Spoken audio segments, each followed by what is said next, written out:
Gautam Buddha story. एक दिन गौतम बुद्ध अपने शिष्यों के साथ एकदम शांत बैठे हुए थे।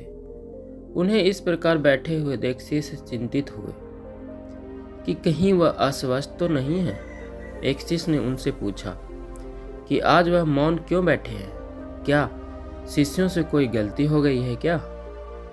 इसी बीच एक अन्य शिष्य ने पूछा कि क्या वह अस्वस्थ हैं, पर बुद्ध मौन रहे। तभी कुछ दूर खड़ा व्यक्ति जोर से चिल्लाया, आज मुझे सभा में बैठने की अनुमति क्यों नहीं दी गई? बुद्ध आंखें बंद करके ध्यान मग्न हो गए। वह व्यक्ति फिर से चिल्लाया, मुझे प्रवेश की अनुमति क्यों नहीं मिली?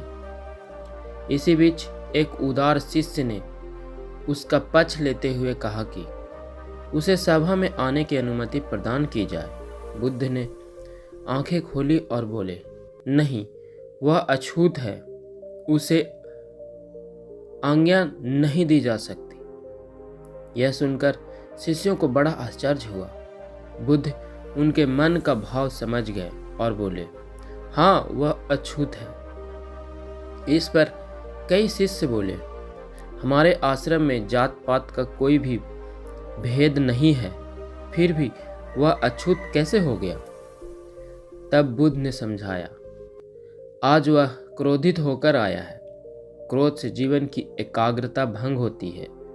क्रोधी व्यक्ति प्रायः मानसिक हिंसा कर बैठता है। इसलिए जब तक वह क्रोध में रहता है तब तक वह अछूत होता है। इसलिए उसे कुछ समय एकांत में खड़े रहना चाहिए। क्रोधित शिष्य भी बुद्ध की बातें सुन रहा था। पश्चाताप की अग्नि में तप कर वह समझ चुका था कि अहिंसा ही मनुष्य का महान कर्तव्य व परम धर्म है।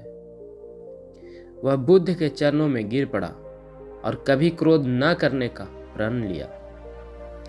शिक्षा आशय यह है कि क्रोध के कारण व्यक्ति अनर्थ कर बैठता है और पश्चाताप उसके बाद में होता है, जिसका कोई लाभ नहीं मिलता। इसलिए हमें क्रोध नहीं करना चाहिए। असल मायने में क्रोधित व्यक्ति अछूत हो जाता है और उसे अकेला छोड़ देना चाहिए। क्रोध करने से तन, मन और धन तीनों की हानि होती है। क्रोध से ज़्यादा हानिकारक कोई और वस्तु नहीं है। दोस्तों, आप सभी को ये छोटी सी स्टोरी कैसी लगी, कमेंट करके ज़रूर बताइए। धन्यवाद।